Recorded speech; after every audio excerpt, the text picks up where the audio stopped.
Hello, I am संतोष जांगिड। आज हम political science के अंदर लेसन नंबर 3, इकाई फर्स्ट में लेसन नंबर 3 धर्म, रिलीजन, उसका हम अध्ययन करेंगे। धर्म धर्म मनुष्य में पहले से व्याप्त देवत्व आध्यात्मिकता का विस्तार है। धर्म के बारे में बताया गया कि ये आध्यात्मिकता का विस्तार है। सभी धर्म गुरुओं और आध्यात्म को समझने वाले विद्वानों ने अपने मत विचार के आधार पर धर्म और आध्यात्म की परिभाषा प्रस्तुत की है। तो धर्म की एक परिभाषा देना कठिन है। जैसे Confucius, Moses, Pythagoras, Buddha, Mahavir Swami, Isa Masih, Mohammad पैगंबर, Martin Luther, kelvin, Guru Nanak, सभी ने मनुष्य में दिव्यता का संदेश दिया। उन्होंने धर्म को दिव्यता बताया। तो सभी विचारकों ने धर्म की अलग अलग परिभाषा दी है। इसके अंदर जैसे स्वामी विवेकानंद ने आध्यात्मिक तो बाहरी औपचारिक धर्म के अंतर बताते हुए कहा कि धर्म मनुष्य में पहले से व्याप्त है, धर्म शुरू से व्याप्त रहता है। तो अलग अलग विद्वानों ने अलग अलग इसी परिभाषा दी है धर्म के बारे में।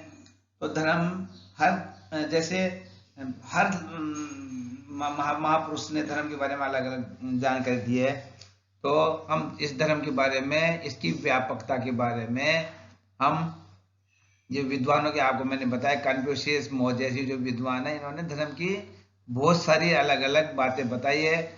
इन सबका सार है धर्म में आध्यात्मिकता विद्यमान है। धर्म एक व्याप्त है, व्याप्त मतलब धर्म बहुत बड़ा है। तो धर्म की अलग अलग परिभाषा के द्वारा इन्होंने बताया कि धर्म को हम एक सीमित रूप में व्यक्त नहीं कर सकते। हमारे देश के डॉक्टर सर्वपल्ली राधाकृष्णन एक महान विद्वान थे। उन्होंने धर्म के लिए क्या कहा? आध्यात्मिकता को धर्म का अभिकेंद्र माना। यानी आध्यात्मिकता की ओर हम जो प्रवेश आगे बढ़ते हैं तो धर्म का केंद्र माना। तो धर्म एक व्यापक अवधारणा है। अब जैसे हम धर्म का सामान्य अर्थ देखते हैं, नेक्स्ट हम देखें धर्म का अर्थ। धर्म क्या है? धर्म शब्द का समानांतर शब्द रिलीजन है। धर्म का जो समानांतर अंग्रेजी शब्द है रिलीजन है, जिसका अर्थ है आस्था, विश्वास अथवा अपनी मान्यता। धर्म शब्द का समानांतर शब्द होता है रिलीजन। इसका मतलब है आस्था, विश्वास अथवा अपनी मान्यता। यानी धर्म आस्था पर निर्भर करता है, विश्वास पर निर्भर करता है, अपनी मान्यता पर निर्भर करता है। तो धर्म को इस शब्द के द्वारा ये इस तरह परिभाषित किया गया। जहां तक धर्म शब्द की परिभाषा का प्रश्न है, ये अलग अलग संस्कृतियों व देशों में अलग अलग अर्थ में प्रयुक्त हुआ है। ये धर्म हर देश, हर संस्कृति, हर जाति और संप्रदाय में इसको अलग अलग रूप से प्रयुक्त किया गया है। इस धर्म को हर जगह एक नहीं माना गया है। हम जैसे भारतीय संस्कृति में से देखें तो भारत में से कर्तव्य, अहिंसा, न्याय, सदाचरण तथा सद्गुण के अर्थ में मान्यता प्राप्त है। भारतीय संस्कृति में धर्म में कर्तव्य, अहिंसा, न्याय, सदाचरण तथा सद्गुण के रूप में व्यक्त किया है।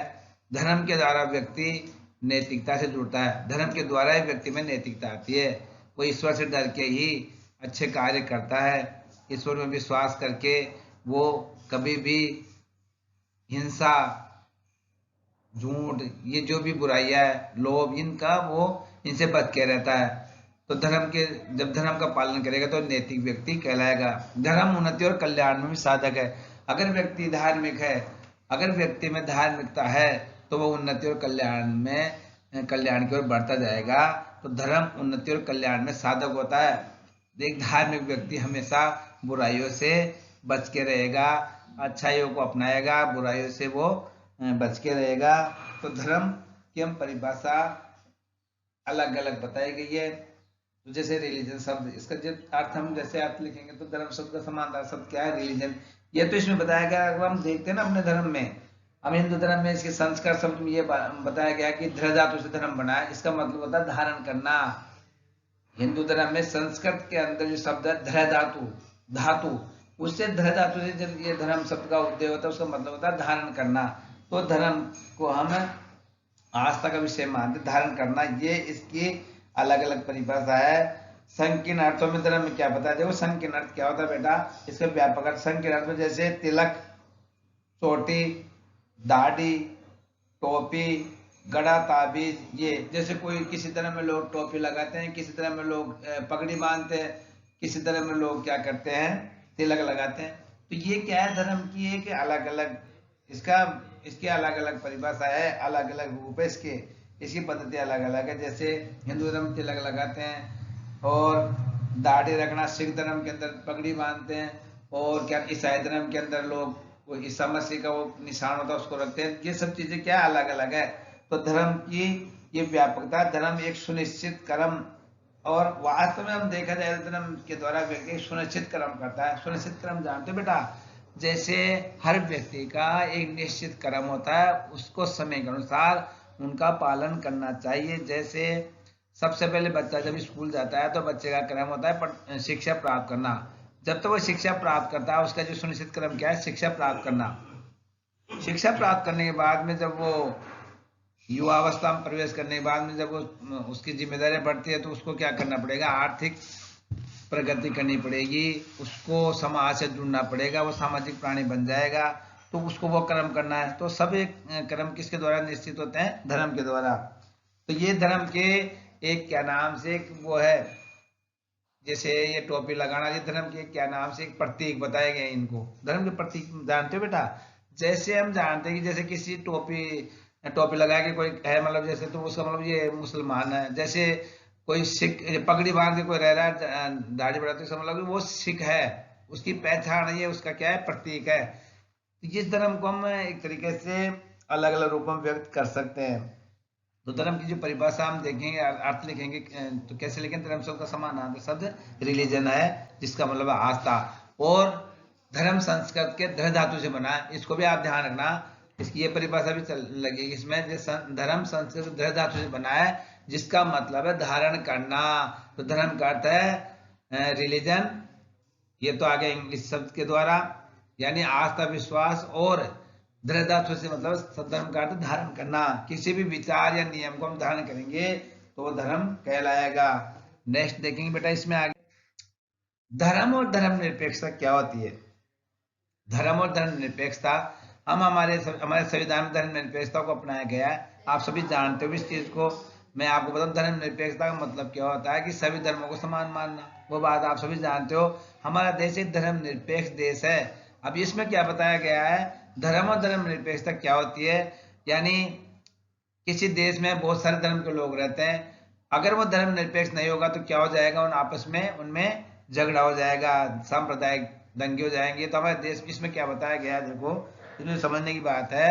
भारतीय परिप्रेक्ष्य में हमारे देश धर्मनिरपेक्ष देश है, तो भारतीय परिप्रेक्ष्य में धर्मनिरपेक्षता का अर्थ है पाश्चात्य धर्मनिरपेक्षता सर्वथा भिन्न है। हमारे देश में जो धर्मनिरपेक्षता है, जो पश्चिमी देश है उनसे भिन्न है। भारत बहुधर्मों का देश है, हमारे देश में एक धर्म नहीं है, हिंदू, मुस्लिम, सिख, ईसाई, पारसी, कई धर्म के लोग रहते हैं, जिसमें अनेक धर्म मतों के अनुयायी निवास करते हैं। अगर यहाँ पे धर्मनिरपेक्षता नहीं है तो क्या होगा, यहाँ पे सांप्रदायिक झगड़ा हो सकता है, धार्मिक दंगे हो सकते हैं।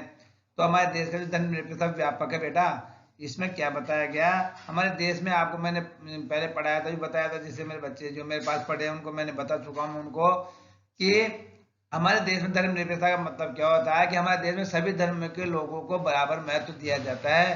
सभी धर्मों का जो भी त्योहार, जो भी उत्सव होता है उनको साथ साथ मनाया जाता है, उनके लिए भी वही अवकाश निर्धारित होता है जो हमारी हिंदू धर्म में। तो हमारे देश के अंदर, हमारे देश का जो धर्मनिरपेक्षता व्यापक है, धर्मनिरपेक्षता का शाब्दिक अर्थ होता है सभी धर्मों को समान मानना, ये याद रखना आपको। अतः किसी भी धर्म के मानने वालों के साथ भेदभाव नहीं करना ही धर्मनिरपेक्षता है, और सभी धर्मों को समान दृष्टि से देखा जाए। भारत में धर्मनिरपेक्षता को संवैधानिक दर्जा प्राप्त है। हमारे देश में धर्मनिरपेक्षता को संविधान द्वारा मान्यता प्राप्त है। हमारे देश में हम किसी धर्म का मजाक या उसको नुकसान नहीं पहुंचा सकते, उसका विरोध नहीं कर सकते। संविधान के द्वारा धर्मनिरपेक्षता का हमें मान्यता प्राप्त है। इसमें देखिए बेटा, तो ये भारतीय संस्कृति की मौलिक असीमिता है, ये हमारी संस्कृति मौलिक है। ईश्वर की सत्ता को नकारने वाले भी है, हमारे देश में ऐसे लोग भी है जो आस्तिक है, यानी ईश्वर को मानने वाले, और नास्तिक मीन्स ईश्वर को नहीं मानने वाले। धार्मिक सहिष्णुता इस देश की मिट्टी में है। हमारे देश के लोग धार्मिक सहिष्णु हैं, सभी धर्मों के लोग आपस में एक दूसरे में विश्वास करते हैं, सबका सम्मान करते हैं। सहिष्णु नहीं होते तो आपस में झगड़ा करके सभी क्या होता, हमारे देश के अंदर सांप्रदायिक झगड़ा होके एक दूसरे से लड़ बैठते हैं, मगर ऐसा नहीं है। हमारा देश क्या है, एक धर्म एक देश है। आगे हम देखेंगे धर्म और नैतिकता, रिलीजन एंड मोरलिटी। मोरलिटी यानी धर्म और नैतिकता, इसके बारे में थोड़ा आपको बताऊं स्लाइड से पहले। धर्म और नैतिकता एक दूसरे के पूरक है। बिना धर्म के नैतिकता का कोई महत्व नहीं है। अगर धर्म है तो नैतिकता रहेगी, और नैतिकता है तो धर्म भी रहेगा उसके साथ में। धर्म का मूल लक्ष्य मानव मात्र की सेवा करना है। धर्म का लक्ष्य क्या होता है, मानव मात्र की सेवा करना। कैसे सेवा करेंगे, जो धार्मिक व्यक्ति होगा उसको दया भी रहेगी, उसके अंदर दया रहेगी। वो क्या नाम से कोई भी हिंसा नहीं करेगा, वो सब पे दया करेगा, क्योंकि धर्म में लिखा हुआ है हमें दया करनी चाहिए, एक दूसरे में जीवों पे दया करनी चाहिए, हमें अतिथियों का सत्कार करना चाहिए। हमारे धर्म में लिखा हुआ है, शास्त्रों में लिखा हुआ है। धर्म अच्छे आचरण, करुणा, शील व अहिंसा पर बल देता है। धर्म किस पे बल देता है, अच्छे आचरण बेटा, करुणा, शील व अहिंसा पर बल देता है। अहिंसा जानते हो, हिंसा नहीं करना, किसी को कष्ट नहीं पहुंचाना। सभी धर्मों में सिद्धांत यही भावना है, अहिंसा और करुणा। हमारे सभी धर्मों में ज्यादातर यही मिलेगा, हमें हिंसा नहीं करनी चाहिए। जैन धर्म में भी यही लिखा है, अहिंसा उनका मूल मंत्र है, और बौद्ध धर्म में भी यही लिखा है। आप किसी भी धर्म में देख सकते हो, सब में ये लिखा है, हिंसा नहीं करना, शील और करुणा रखना, और एक दूसरे का सहायता करना। ये सब किस में आएगा, धर्म में। और इनका पालन करने से व्यक्ति क्या बनेगा, नैतिक रूप से उन्नत। धर्म बुराइयों से दूर रहने, धर्म से हम बुराइयों से दूर रहते हैं, भलाई व सदाचार के मार्ग पर चलने की शिक्षा देता है। धर्म हमें बुराइयों से दूर रखता है, भलाई और सदाचार के मार्ग पर चलने की शिक्षा देता है। धर्म के द्वारा ही हम शिक्षा प्राप्त करते हैं, भलाई का मार्ग अपनाते हैं, सदाचारी बनते हैं। हमारे जो महापुरुष हुए, हमारे जो भी, तो उनके जो बताए मार्ग पर चलने की शिक्षा कौन देता है, हमें धर्म। अगर हम उनके अनुसार चलते हैं तो हम आगे बढ़ते हैं। आप सभी जानते हो, जैसे गुरुजनों का सम्मान करना चाहिए, माता पिता की सेवा करनी चाहिए, उनका विरोध नहीं करना चाहिए। अपने माता पिता ईश्वर का रूप है, ये सब बातें हम सुनते आए, देखते आए, शास्त्रों में लिखिए। अगर हम ऐसा करेंगे तो हमारा लोग क्या करेंगे, हमें यश बढ़ेगा, हमें उन्नति होगी। अब जैसे अध्यापक को आप सम्मान करोगे तो अध्यापक आपको मन से आशीर्वाद देंगे कि इसका अच्छा हो, तो ये आत्मा के अंदर ईश्वर का निवास होता है बेटा। तो हमें हमेशा अच्छे कर्म करने चाहिए। ये लेसन ही इसलिए बताया कि आपकी जो इसमें लेसन इस तरह के जोड़ेंगे ना 12th क्लास में, क्योंकि इसके बाद में तुम जब कॉलेज में जाओगे तो उस समय तुम्हें कोई कहने वाला नहीं रहेगा। यानी स्कूली शिक्षा तक ही आपको टीचरों के दिन बच्चे रहते हैं, वही उनको रास्ता बताते हैं। फिर आपको रास्ता बताने वाला कोई नहीं मिलेगा बेटा। हो बच्चों, रास्ता बताने के लिए टीचर्स ही होते हैं। उसके बाद कॉलेज में आप जाओगे, वो आपको लेक्चरर कोई रास्ता नहीं बताएगा, आप जैसे तो पढ़ो नहीं मत पढ़ो। तो आपको रास्ता निर्धारण करने के ये पाठ्यक्रम क्यों जोड़ा जाता है इन किताब, इसके अंदर, आप बुक्स के अंदर, कि ताकि आप समझ सको, अपना रास्ता चुन सको, अच्छा रास्ता। तो धर्म का लेसन डालने का पर्पज यही है राजस्थान सरकार का, भारतीय सरकार का, कि बच्चे अच्छी अच्छी चीजें सीख के अच्छे रास्ते में जाए, बुरे संगतों में नहीं पड़े। हमें सदाचार का मार्ग पर चलने की शिक्षा देता है। धर्म का मूल स्वरूप आध्यात्मिक व 8 नंबर रहित है। हमारे धर्म का मूल स्वरूप क्या है, आध्यात्मिक है, यानी ईश्वर से लगाव, ईश्वर से जुड़ाव। ये जो भी ईश्वर संबंधित जो भी पूजा, जो भी हम देखते हैं, पूजा पाठ जो भी करते हैं, एक दूसरे की मदद करना, ये सब चीजें किसमें है, आध्यात्मिक। 8 नंबर चीज क्या होती है बेटा, दिखावा। 8 नंबर का मतलब आप जानते हो, जैसे तिलक लगा लिया, ऐसे कर लिया, जटा बढ़ा ली, मगर उसने अपने मन को साफ नहीं किया। वो है ना, दिखने में तो है ना जैसे लग रहा है, और अंदर से कुछ भी नहीं, अंदर से बेकार है। वो हिंसा कर रहा है, हत्यारा है, और जटा बढ़ा के साधु बन के बैठा, उसके पास हथियार रख रखा, तो वो 8 नंबर है। दिखावा करने की जरूरत नहीं है। अगर अच्छा व्यक्ति तो उसको बिना दिखाए कैसे भी उसे अपना मालूम पड़ जाएगा। धर्म का काम भलाई करना है, उसकी स्तुति करना है। धर्म का काम क्या होता है, भलाई करना। धर्म तभी उपयोगी है जब वह अन्य सादृश धर्म में एक रूपता स्थापित करता है। धर्म तभी अच्छा है जब सभी धर्मों में एक रूपता स्थापित करे। हर धर्म एक दूसरे में एक रूपता स्थापित करेगा तो वो धर्म कहलाएगा। जो धर्म दूसरे धर्मों की निंदा, भत्सना व तिरस्कार करता है, उनके धार्मिक विश्वासों, प्रथा और रीति रिवाजों से घृणा दृष्टि देता है, ऐसा धर्म सत्यपरक नहीं है। ये बात लिखी गई है कि हमें सभी धर्मों का, एक धर्म ये नहीं चाहता कि दूसरा धर्म खराब है, हर धर्म है ना जो कुछ नियमों को उसमें समाये हुए हैं, सभी धर्म एक दूसरे की निंदा नहीं करते हैं। अगर ऐसा करेगा तो धर्म कहलाने लायक नहीं है। हिंदू धर्म, मुस्लिम धर्म, जो भी धर्म है वो कभी भी ऐसा नहीं कर सकते।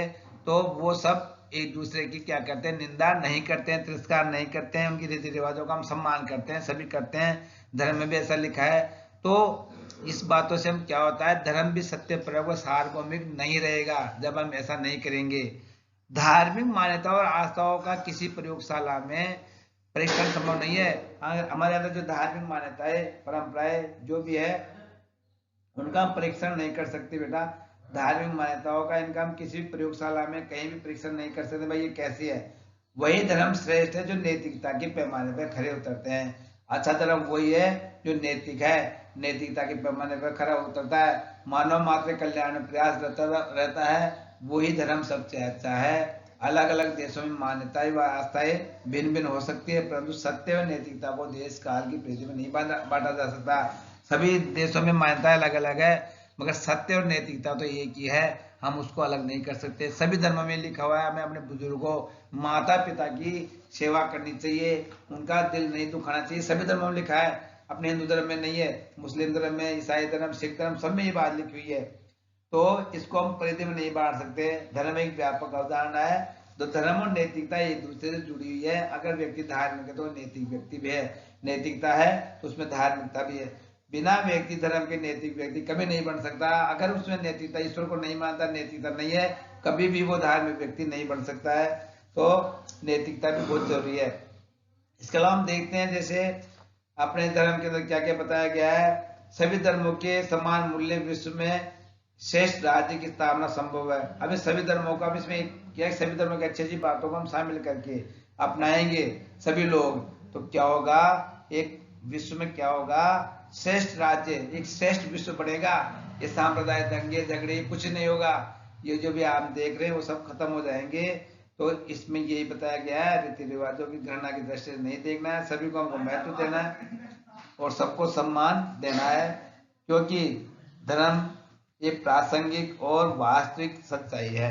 नेक्स्ट हम देखेंगे इसमें, और हम धर्म और राजनीति। नेक्स्ट है धर्म और राजनीति। प्राचीन समय से धर्म और राजनीति अथवा राजनीति और धर्म में गहरा संबंध है। धर्म और राजनीति हमारे इसमें बहुत ही गहरा संबंध है। प्राचीन समय से ही धर्म और राजनीति का बहुत गहरा संबंध है। धर्म के बिना राजनीति अधूरी है बताया गया। इसके बारे में कई विद्वानों ने बताया, जब जब धर्म और राजनीति का नकारात्मक सत्संग हुआ है, नकारात्मक जानते हो, धर्म और राजनीति का हम गलत उपयोग करेंगे, ये बात मैंने तो बताई भी थी, जो मेरे पास बच्चे पढ़े उनको मैंने बताया। और जो नेक्स्ट अब जो देख रहे हैं मेरे इसको चैनल को, उनको मैं बताना चाहूंगा धर्म और राजनीति में नकारात्मक संबंध क्या होता है, इसको जानते हो, यानी धर्म के नाम पे।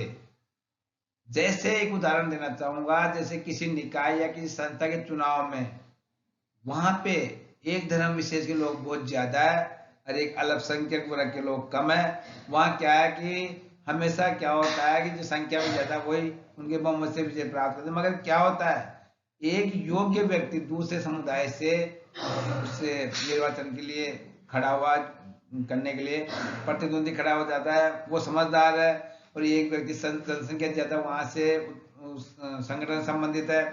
अब वहां के लोग क्या करते हैं कि धर्म को, यानी तुम्हारा धर्म ये है, उसको शामिल कर लेते हैं, धर्म को, जाति को, कि नहीं आपको इनको विजय करना है, चाहे कैसा भी व्यक्ति है। तो वो नकारात्मक है। ऐसा हम करते हैं सभी क्षेत्रों में, तो अयोग्य व्यक्तियों का राजनीति में प्रवेश हो जाएगा, जिससे राजनीति स्थिति, देश का विनाश हो जाएगा, देश का कल्याण नहीं होगा। तो हमें धर्म और राजनीति का सही ढंग से इस्तेमाल करना, ये नहीं धर्म का उपयोग नकारात्मक नहीं करना है। ये नहीं देखना है कि हमारी जाति का व्यक्ति है वो अयोग्य है तो हम उसको नहीं चुनेंगे, हमारे धर्म का व्यक्ति तो अयोग्य है तो नहीं, जो योग्य उसको हम चुनाव करना है। वो राजनीति का सकारात्मक पक्ष है धर्म से। तब तक राजनीति का दुरुपयोग किया है, तब तक ऐसा हुआ है। धर्म और राजनीति के बारे में अध्ययन करने वाले विद्वान है बर्ट्रैंड रसेल और E.M. फोस्टर जैसे शांतिवादी विद्वान। ये शांतिवादी विद्वान थे जिन्होंने धर्म की इस बात के लिए आलोचना की कि धर्म के नाम पर शुद्ध राजनीति करने से विश्व में हमेशा खून खराबा होगा। अगर धर्म के नाम पे राजनीति होगी तो क्या होगा, खून खराबा बढ़ जाएगा। क्योंकि कोई भी व्यक्ति अपने धर्म संप्रदाय को महत्व देगा, दूसरे संप्रदाय को नहीं देगा, उनकी तरफ ध्यान नहीं देगा, उनका कल्याण नहीं करेगा, उनके विकास की ओर भागीदार नहीं बनेगा, तो वो एक दूसरे से क्या हो जाएंगे, आपस में विरोधी हो जाएंगे और उनको महत्व नहीं देंगे। तो क्या हो जाएगा, आपस में सांप्रदायिकता ये स्थिति पैदा हो जाएगी। और साथ ही धार्मिक कट्टरपंथी, इसमें धर्मांत कट्टरपंथी मतलब कट्टरपंथी स्थिति पैदा हो जाएगी। कट्टरपंथी जानते हो कि अपने पंथ को महत्व देते हैं वो, और दूसरे को महत्व नहीं देंगे और अपना फायदा देखेंगे, दूसरों का नहीं देखेंगे। इससे क्या होगा, आज भी हमारे देश में, विश्व के अंदर क्या धर्मों में धर्मांत कट्टरपंथी कि मरने मारने को तैयार है। जैसे मैं आपको उदाहरण बताऊं, जैसे नक्सलवादी, ये जो कई धर्म ये मुस्लिम समुदाय में जो भी कई आतंकवादी वगैरह, ये क्या करते हैं, मरने मारने को तैयार रहते हैं। ये क्या होता है, धार्मिक कट्टरपंथी स्थिति कैसे हो जाएगी, जब राजनीति का धर्म में नकारात्मक प्रवेश होगा। सकारात्मक होने से कुछ नहीं होगा। महात्मा गांधी के बारे में बता रहा हूँ, उन्होंने क्या किया था, सकारात्मक बात की थी उन्होंने। यानी राजनीति में सकारात्मक प्रवेश का मतलब क्या होता है कि नेता जो भी प्रतिनिधि है वो ईश्वर से डरे, धर्म से डरे और अच्छा कार्य करे, भ्रष्टाचारी और रिश्वतखोर और कभी भी गलत कार्य नहीं करे, और क्या नाम से लाल फिताशाही को रोके। वो होता है धर्म और वास्तविक यानी सकारात्मक प्रवेश। व्यक्ति धर्म से डर के अपने कर्तव्य पालन करे, वो सकारात्मक कर। व्यक्ति धर्म का सहारा लेके अनिति करे, वो क्या होता है, नकारात्मक। तो कट्टरपंथ पनपने की स्थिति ये होती है, वो लोगों को इकट्ठा कर लेते हैं। दूसरे विश्व युद्ध के बाद विश्व में कई ऐसे शक्ति समूह सर्वंग उत्पन्न हुए। प्रारंभ में धर्म शासन के लिए सुव्यवस्था और सुनीति का संस्थापक बना। शुरू में धर्म क्या था, शासन के लिए सुव्यवस्था स्थापित कर रहा था, सुनीति स्थापित कर रहा था। कैसे, लोगों को, शासकों को धर्म का डर था कि हम ऐसा करेंगे तो क्या होगा, हमारे साथ बुरा हो जाएगा, ईश्वरीय प्रकृति में सजा देगी। तो लोग डर के अच्छा कार्य करते थे और राजधर्म का पालन करते थे, और धीरे धीरे लोगों ने इसका दुरुपयोग करना शुरू कर दिया। अपने अनुयायियों की संख्या बढ़ाने के लिए धर्म के 8 युद्ध हुए, और लोगों ने क्या किया कि नहीं, हमारे संप्रदाय कमजोर होता जा रहा है, उसका हमें साथ देना है, उसका समर्थन करना है। तो इससे क्या हो गया, इससे अनुयायियों के धर्म के आड़ में युद्ध स्थितियां पैदा हो गई। जैसे इस्लाम, ईसाई, यहूदी और हिंदू धर्म से पृथक कुछ मतों ने शक्ति की आड़ में अपने मान्यता, अपने धर्म के विस्तार का कार्य किया, और धर्म के आड़ में साम्राज्य का विस्तार किया, और अनेक देशों में परस्पर युद्ध हुए। अनेक देशों में ऐसी स्थितियां पैदा हो गई, धर्म के आड़ पे युद्ध हुए। आज भी वर्तमान में ऐसा हो रहा है, इस्लाम ईसाईयत के बीच युद्ध। सबसे महत्वपूर्ण बात जो भी कोई देखेगा, जो 2 युद्ध हो चुके हैं, तीसरा युद्ध अगर होगा तो देखा जाएगा इस्लाम और ईसाईयत के बीच युद्ध की बात मैं सुन रहा हूँ, कई बार देखा है मैंने। आज ये स्थिति हो रही है, इस्लाम और ईसाईयत के बीच युद्ध की स्थिति पनप रही है। आतंकवादी संगठन, इस्लाम धर्म से संबंधित जो भी संगठन है, वो ईसाई, जो अमेरिका ईसाई, तो ये युद्ध क्या है, इस्लाम ईसाई का युद्ध हो सकता है। तो धर्म की आड़ में युद्ध हो रहे हैं, आगे भी हो रहे हैं। तो ये हमें ऐसा नहीं करना है। धर्म के विस्तार का धर्म ने इसमें विस्तार किया है, धर्म के आड़ में साम्राज्य का विस्तार किया गया है। अनेक देशों में परस्पर युद्ध हुए हैं। अब देखते हैं हम, जैसे हमारे राम मनोहर लोहिया साहब थे, उन्होंने धर्म से संबंधित राजनीति, धर्म और राजनीति के दायरे अलग अलग ये बताया उन्होंने। राम मनोहर लोहिया एक विद्वान थे, भारत के राजनीतिक चिंतक थे, तो उन्होंने भी धर्म और राजनीति के दायरे अलग अलग बताए, मतलब दोनों जड़े एक है। उन्होंने धर्म और राजनीति के दायरे अलग बताए, मतलब जड़ी एक है। धर्म दीर्घकालीन राजनीति है। धर्म दीर्घकालीन, दीर्घ यानी लंबे समय से राजनीति है, धर्म भी एक लंबे समय से राजनीति में जुड़ा हुआ है, जबकि राजनीति अल्पकालीन है। राजनीति छोटी है, धर्म पहले से है। धर्म पुराना है, राजनीति भी बड़ी है। तो धर्म राजनीति से पुराना है, बड़ा है, दीर्घकालीन है, और राजनीति अल्पकालीन है। ये बात उन्हें राम मनोहर लोहिया जी ने कही।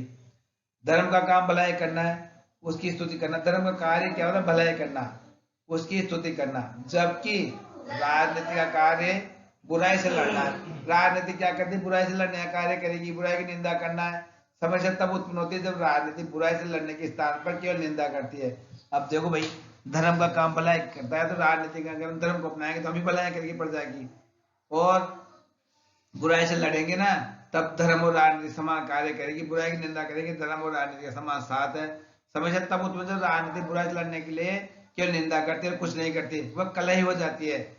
इसलिए आवश्यक है कि धर्म और राजनीति के मूल तत्वों को समझा जाए। धर्म और राजनीति के मूल तत्वों को हमें समझना चाहिए। ठीक है, इसमें बात देखेंगे हम, जैसे मूल समझने के लिए धर्म और राजनीति का विवेकपूर्ण मिलन मानवीय कल्याण में साधक होता है। धर्म और राजनीति का विवेकपूर्ण मिलन भी मानवीय कल्याण में साधक होता है, जबकि इन दोनों का अविवेकपूर्ण मिलन, अविवेकपूर्ण जहां तक मैंने बताया पहले, धर्म को विवेकपूर्ण तरीके से राजनीति में जोड़ना है, ये दोनों को भ्रष्ट कर देता है, मानवता के लिए अनिष्टकारी होता है बेटा। इस अविवेकपूर्ण मिलन से सांप्रदायिक कट्टरता उत्पन्न होती है। तो धर्म और राजनीति का संबंध सकारात्मक होना चाहिए, इसमें ये बताया गया है। आगे हम देखते हैं धर्म और राजनीति को पृथक करने का सबसे बड़ा उद्देश्य क्या है। दोनों अपने अपने मर्यादित क्षेत्र में सक्रिय रहे, दोनों एक दूसरे का अपनी निहित स्वार्थ की पूर्ति के लिए दुरुपयोग न करे, और नाम पर अनेक धर्म के नाम पर अनेक रक्त रंजित हुआ है। तो धर्म का काम है अपने अपने धर्म और राजनीति अपने क्षेत्र में मर्यादित रहना है, किंतु दोनों को निहित स्वार्थ पूरे दुरुपयोग न करें। एक दूसरे दोनों अपने स्वार्थ के लिए इनका उपयोग नहीं करे, धर्म का सहारा नहीं ले और राजनीति का सहारा नहीं लेना चाहिए। स्वामी विवेकानंद के अनुसार आडंबर, आच्छादित व हठधर्मितापूर्ण धर्म मनुष्य को विभाजित करता है, जबकि अनुभव से विकसित धर्म मनुष्य को परस्पर जोड़ने का कार्य करता है। उन्होंने यह भी कहा कि जो दूसरे के लिए जीते हैं वे सच में जीते हैं, से तो जीते हुए भी मरे जैसे हैं। स्वामी विवेकानंद ने क्या बात बताई कि धर्म में आडंबर नहीं होनी चाहिए, ये हठधर्मिता बेकार है। हमें कैसा धर्म का मतलब होता है, हमें दूसरों के लिए, दूसरों का लिए जीना है, दूसरों की सहायता करनी है। दूसरे का अगर हम सहायता करेंगे तो हमारी ईश्वर सहायता करेगा। जो दूसरों के लिए जीते हैं वही वास्तव में जीते हैं, और दूसरे के लिए जो नहीं जीते वो मरे जैसे हैं। तो धर्म और राजनीति में ये बताया गया, महान विद्वानों ने जो मैंने बताया, उन्होंने धर्म और राजनीति का वास्तविक होना चाहिए, सकारात्मक संबंध होना चाहिए, नकारात्मक संबंध दोनों के लिए ही अनिष्टकारी है, विनाशकारी है, बेकार है। अब हम आगे देखते हैं इसमें अपने लेसन में धर्म और अहिंसा क्या संबंध है। धर्म और अहिंसा में आपस में क्या संबंध है बेटा। धर्म और अहिंसा का अटूट संबंध है।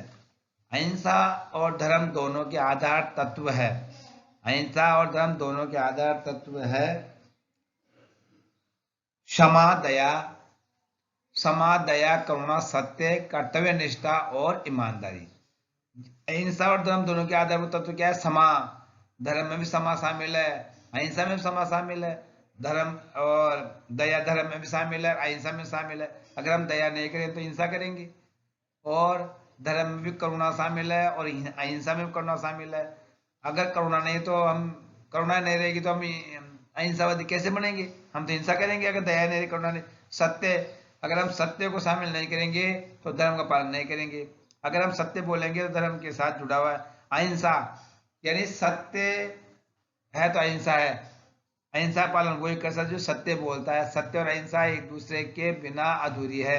कर्तव्य निष्ठता यानी व्यक्ति को क्या होना चाहिए, कर्तव्य निष्ठ होना चाहिए। अगर वो कर्तव्य निष्ठ है तो वह अहिंसा के लिए भी अच्छा है और धर्म के लिए भी अच्छा है। ईमानदारी, धर्म के लिए ईमानदारी महत्वपूर्ण है और अहिंसा के लिए ईमानदारी महत्वपूर्ण है। तो ये दोनों जो मैंने ये बताए, दोनों के आधार को तत्व क्या है। अहिंसा बिना समा के नहीं हो सकती, धर्म बिना समा के नहीं हो सकता।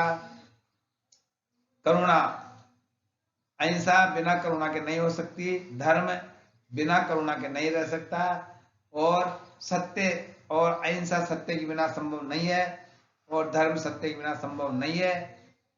अहिंसा कर्तव्य निष्ठता के बिना असंभव है और धर्म भी कर्तव्य निष्ठता के बिना असंभव है। ईमानदारी, अहिंसा ईमानदारी के बिना अधूरी है। अगर हम ईमानदार नहीं है तो हम अहिंसावादी कभी नहीं बन सकते, और ईमानदार नहीं है तो हम धार्मिक भी नहीं बन सकते। इन सभी तत्वों को सभी देशों ने, सभी धर्मों ने स्वीकार किया है। सभी देशों में इसको स्वीकार किया गया है, केवल भारत नहीं है, विश्व के सभी देशों ने इनको स्वीकार किया कि धर्म और अहिंसा में इन तत्वों का होना आवश्यक है। अगर धर्म और अहिंसा अपनाता है तो ये तत्व भी हमें अपनाने पड़ेंगे बेटा, ये तत्व भी हमें अपनाने पड़ेंगे। इन मूल्यों के अभाव में किसी धर्म का गठन संभव नहीं है। इन मूल्यों के अभाव में किसी धर्म का गठन संभव नहीं है। जिस नैतिक नियम को विश्व आजकल गोल्डन रूल या एथिक ऑफ रेसिप्रोसिटी कहा गया है, उसे भारत में प्राचीन काल से मान्यता प्राप्त है।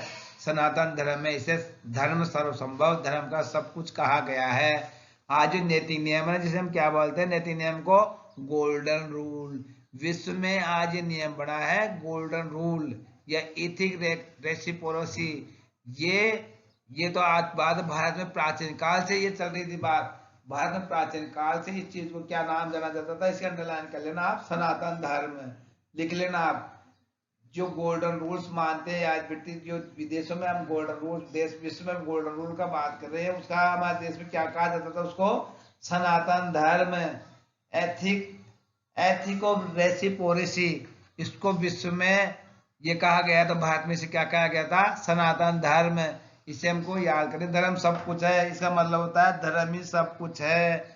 सभी के अलग अलग धर्म है। बच्चों के लिए क्या, बच्चों का क्या धर्म है, माता पिता का क्या धर्म है, अध्यापक का क्या धर्म है, सबके धर्म के नियम बने हुए हैं। और जो व्यक्ति, जो समाज इनका पालन करता है वह उन्नति की ओर बढ़ता है। जो बच्चे बच्चियां अगर अपने धर्म का पालन करके शिक्षा प्राप्त करते हैं, एक न एक दिन महान व्यक्ति जरूर बनते हैं। बेटा, अगर आप ढंग से पढ़ोगे, ईमानदारी से पढ़ोगे और धर्म का पालन करोगे तो एक बड़ा आदमी बनने से आपको कोई नहीं रोक सकता। अगर आप धर्म का पालन नहीं करोगे तो आप कुछ भी नहीं कर सकते। तो धर्म और अहिंसा दोनों एक दूसरे से जुड़ी है। धर्म और अहिंसा व्यक्ति के विकास में भागीदार है। अब देखते हैं धर्म और राष्ट्रीयता। इसी में धर्म और राष्ट्रीयता क्या है बेटा, धर्म और राष्ट्रीयता, रिलीजन एंड नेशनलिटी। कई बार मनुष्य किसी के बहकावे में अथवा अंधानुकरण करते हुए कुछ भ्रांतियों अथवा दुराग्रह पाल लेता है।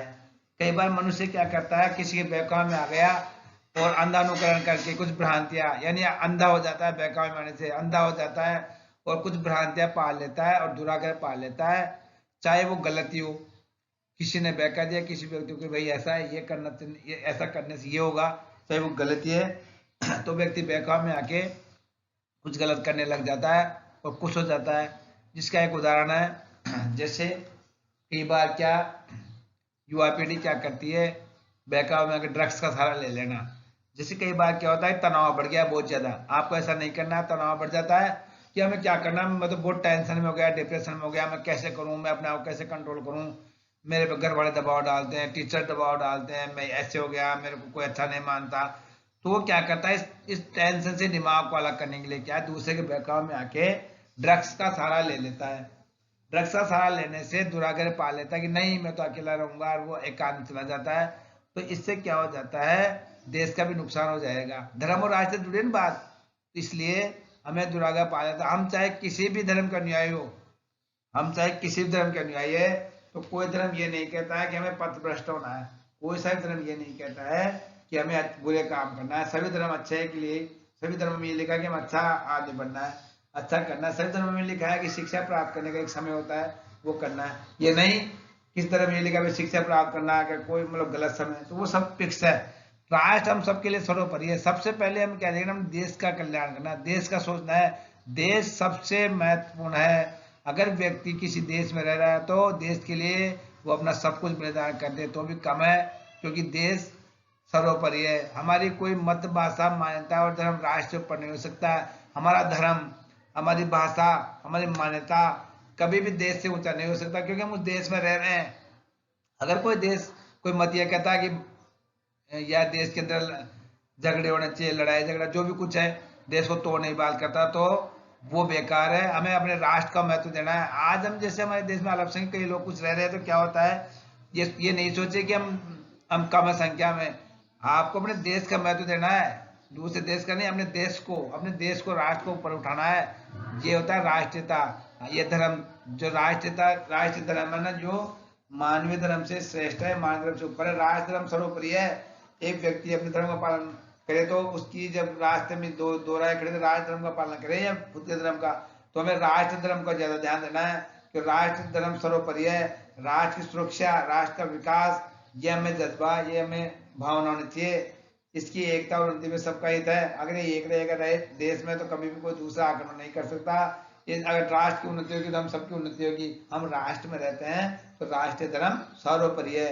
धर्म और राष्ट्रीयता एक दूसरे से जुड़े हुए हैं। धर्म और राष्ट्रीय, तो राष्ट्रीय धर्म सर्वोपरि है।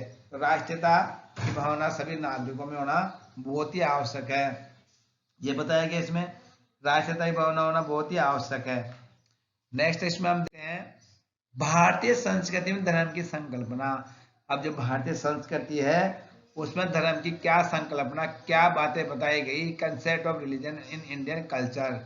इसमें जैसे मैंने पहले बताया था आपको, धर्म, संस्कृत में धर्म शब्द धारणा से बना है, जिसमें ध धातु है जिसका आशय धारण करना। भाई धर्म का अर्थ क्या होता है? धारण करना। हमारे देश के अंदर जो संस्कृत में लिखा है धर्म का मतलब क्या होता है? धारणातः, यानी धारण करना। जिसे हम अपने जीवन में धारण कर लेते हैं वही धर्म है। तो जीवन में आप क्या धारण करोगे? अच्छाइयों को धारण करेंगे तो वो हमारा धर्म हो जाएगा। परंपराओं में जो अच्छे नियम उनको धारण करेंगे तो हमारा धर्म हो जाएगा। ये तो भारतीय परंपरा के अनुसार धर्म हो गया। धर्म शब्द पश्चिमी भाषाओं में कोई तुल्य शब्द पाना बहुत कठिन है। पश्चिमी जो संस्कृति भाषा में रिलीजन बताया तो उसका कोई ऐसा वास्तविक अंतर जिसका बताया गया कठिन है। भारतीय संकल्पना धर्म केवल लौकिक धर्म नहीं है, ये लौकिक धर्म नहीं है।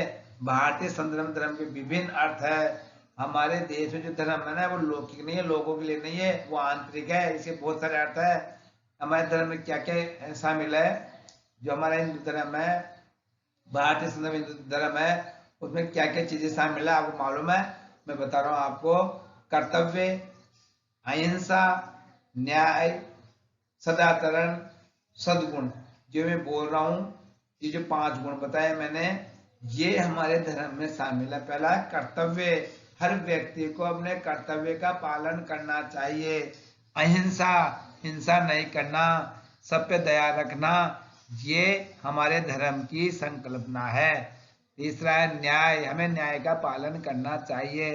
अगर जो न्याय का पालन नहीं करेगा वो धर्म हमारे देश का नागरिक कहलाने योग्य नहीं है, धर्म को धारण करने योग्य नहीं है, हमारी संस्कृति के योग्य नहीं है। सदाचरण, हमें सदाचारी बनना है, सदाचरण करना है, सद्गुण अपनाने हैं। ये हमारे देश की धर्म की संदर्भ में विभिन्न अर्थों में इसको व्यक्त किया गया। धर्म की पाश्चात्य धारणा भारतीय धारणा से बिल्कुल भिन्न है।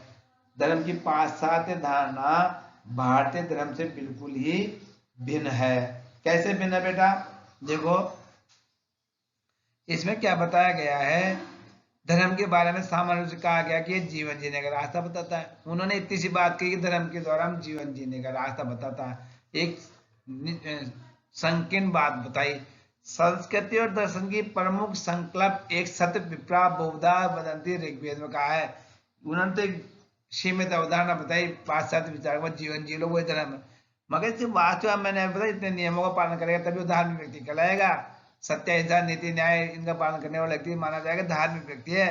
और पश्चिमी संस्कृति में नहीं, कोई नहीं, कैसे भी जियो, जैसे वो जीते हैं वो धर्म है उनके अनुसार, तो उनकी सीमित अवधारणा है। संस्कृत दर्शन की प्रमुख संकल्प एक सत्य विप्रा वदंती ऋग्वेद में कहा गया है। ऋग्वेद में क्या कहा गया है बेटा समझाओ आपको। ऋग्वेद में ये कहा गया है, एक सत्य विप्रा वदंता वदंती ऋग्वेद में कहा कि आदित्य ब्रह्मा या सत्य एक है, केवल बुद्धि जीवनी से समय समय पर अलग नामों से बताया गया है। प्रसिद्ध भारतीय दर्शन याज्ञवल्क्य ने धर्म के लक्षण बताए। देखो ऋग्वेद में कहा कि सभी ईश्वर एक है मगर बुद्धिजीवियों ने अलग अलग नाम दे दिए उसको। कोई उसको क्या कह रहा है, जिसमें इस बंदे में आपको बताना चाहूँ, कोई क्या बोल रहा है, कोई बोल रहा है ब्रह्मा है, कोई इंद्र बोल रहा है, कोई अग्नि बोलता है, कोई वरुण बोलता है, कोई यम बोलता है, और कोई अल्लाह बोलता है, कोई राम बोलता है, कोई ईसा मसीह बोलता है। तो ये अलग अलग बातें बताई गई। तो ये सब अलग अलग बुद्धिजीवी उनका अलग अलग नाम जानते हैं। वास्तव में ईश्वर एक है, उनके नाम अनेक है, ईश्वर वास्तव में एक है। इसके बाद हम देखते हैं जैसे याज्ञवल्क्य जो विद्वान थे हमारे भारतीय संस्कृति में, उन्होंने भी धर्म के 10 लक्षण बताए हैं।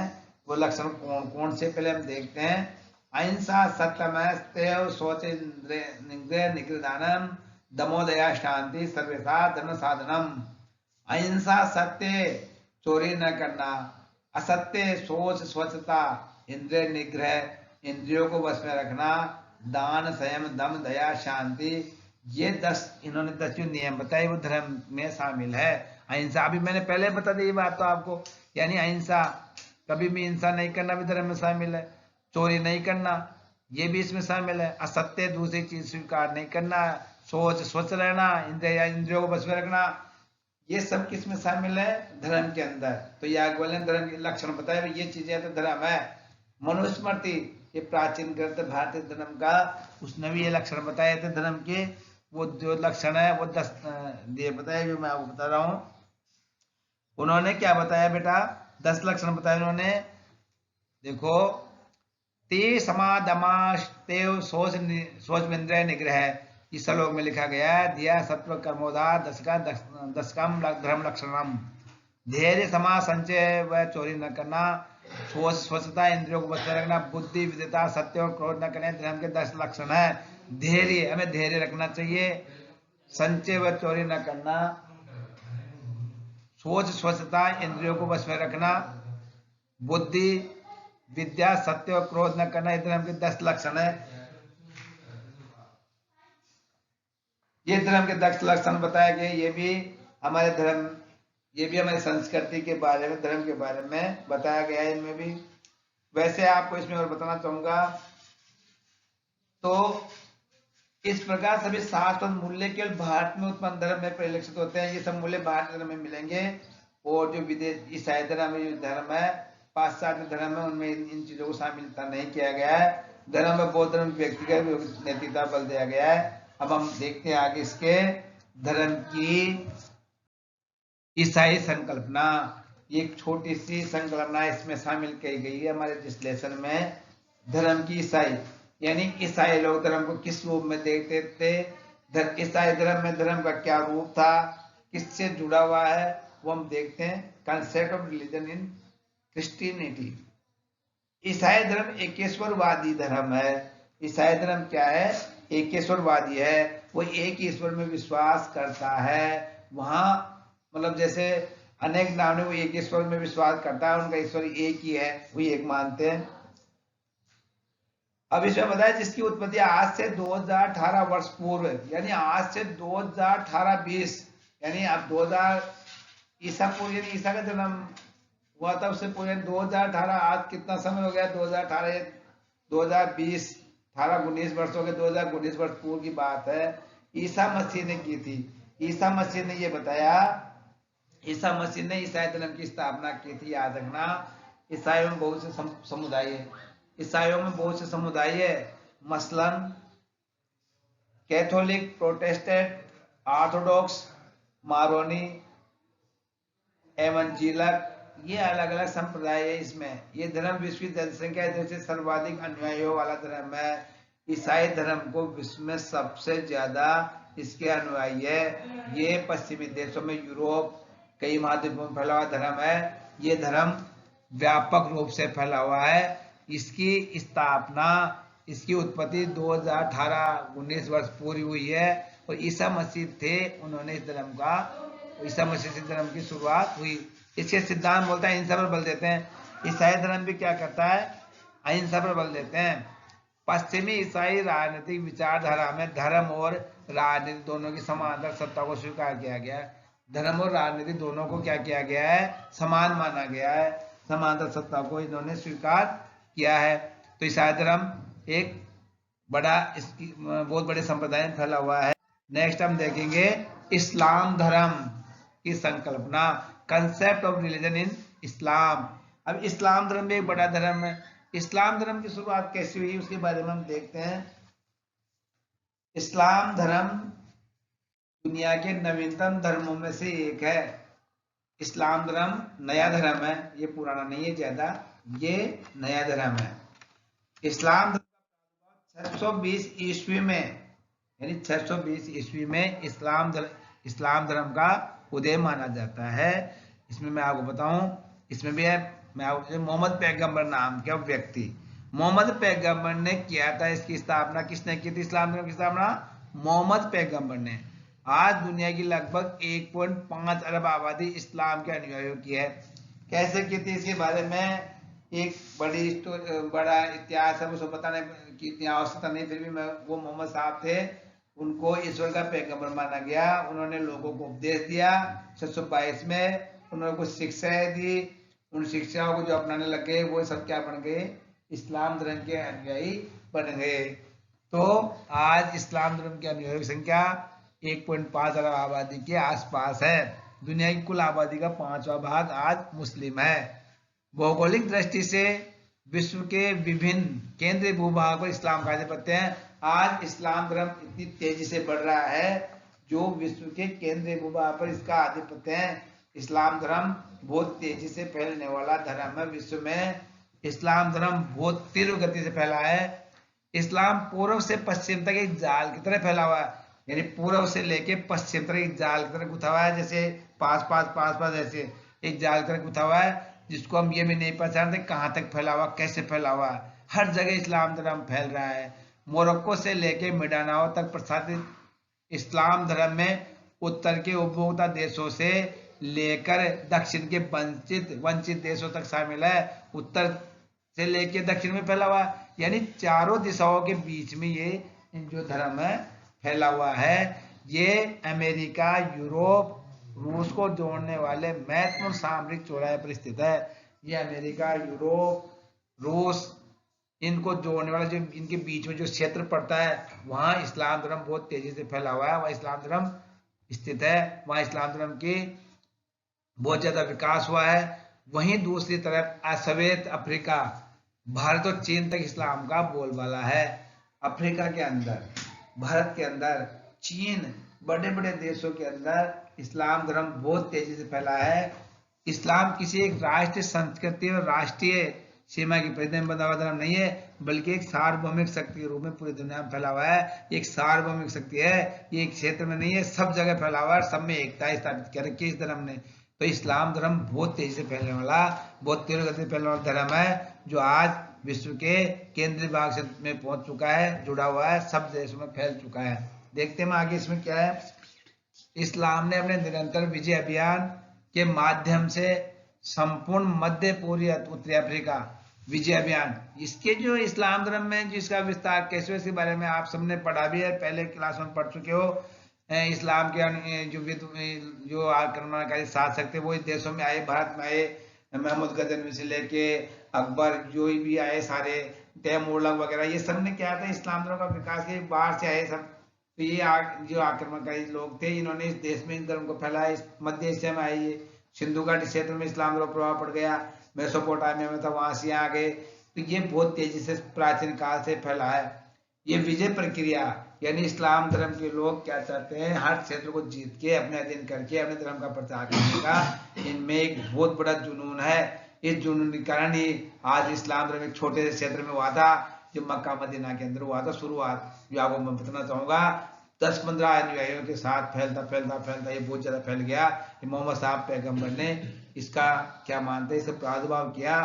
तो ये आपको मैं बताना उचित नहीं मानता, क्योंकि अपने कोर्स में नहीं मुझे मालूम है क्या है इसमें, तो आपको जितना है वो समझो।